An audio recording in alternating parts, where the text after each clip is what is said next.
Good morning, ladies and gentlemen. Very welcome today to IEN South Dublin. And now we have a speaker from the IE network called the Feisty, Fiery, Fearhouse Finn, aka George Noel Finn. Going to give it some of his poetry this morning, a very close to his heart, called All About Anti-Smoking. So now I'm going to hand you over to George Noel Finn. Thank you. Good morning, my audience. Right, as I said, this first poem, as you say, called Smoking, it was written as far back as 2002. Right, just in the moment of creativity, like a friend Christine yesterday. Okay, now as I said yesterday, the poem itself should come with a health warning, because the language is very hard-hitting, vitriolic, and I usually use the word destructive. Right, you know, I met a friend of mine one day. He was smoking a cigarette. He said, "I ruined his cigarette on a particular day." So that's what it does. Here we go, folks. Smoking, written by George Noel Finn.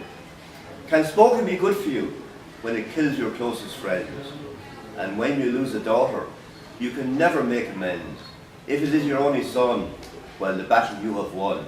Son, I needed a fact today. Sure, I'm only having one. Which one was the one that killed? I'll answer if you stay. The cigarette that killed was the one I had today, and the one I had yesterday, and the day before. But when you're killing people, you never keep the score. Your excuse is you're addicted. That's always your sad tale. If you don't have a fag right now, you know that you will fail. Fail to keep your reason, nearly lose your precious mind. But if you examine closer, a new story you will find. Death and destruction. That's what you're staying near. Emphysema, blue bloating, will soon be your only fear. But if you want the very best reason to have another fag, it stops you now from thinking about your body bag. What of government taxation? Surely that's a matter sore, as she daily fills her coffers like a greedy, seedy whore. And health bills are rising daily as patients scream and roar. Kill that damned old weed instead, so we can breathe once more. So if your local publican or politician brave upon the day tells you now that smoking has really got to say, if he's telling you the truth, well, you will die for him. And when he attends your funeral, your stool will be left to Jim. Okay, and the last verse. So here ends another insight. I hope I tell it right.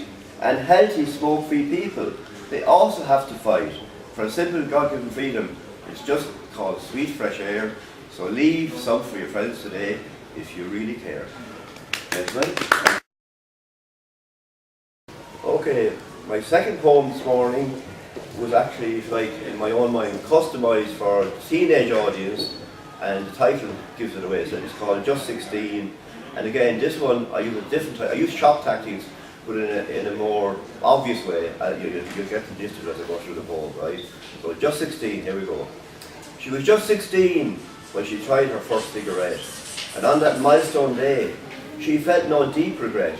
She puffed and puffed and puffed, sure that's what you do, but the damage to her lungs, she had not got a clue. So she kept on smoking till the nicotine drug took hold, never noticing at the time that she now looked somewhat old and sort of grey, long before God had intended, but her mother nature too, she had also offended.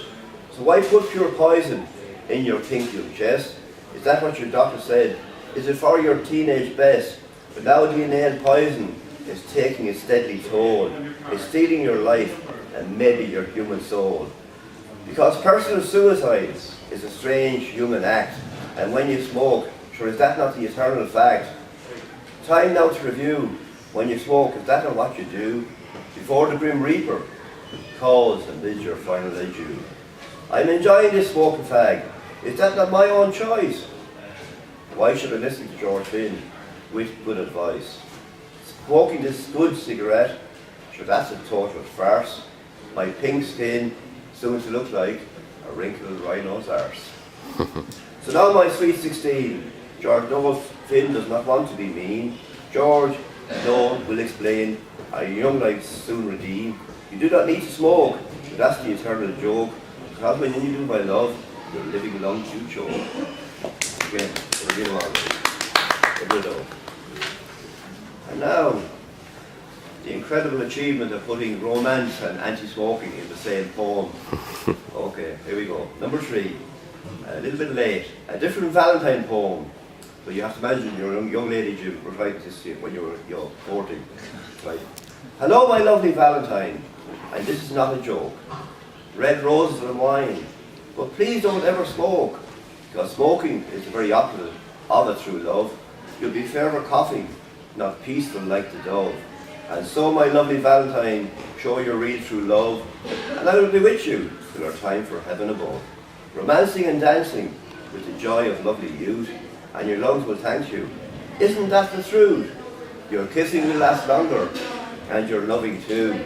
Your heart will beat much faster, your lungs pink, not blue. And sometimes when we fight, and I run away to cry, you can just run and catch me, if you really try.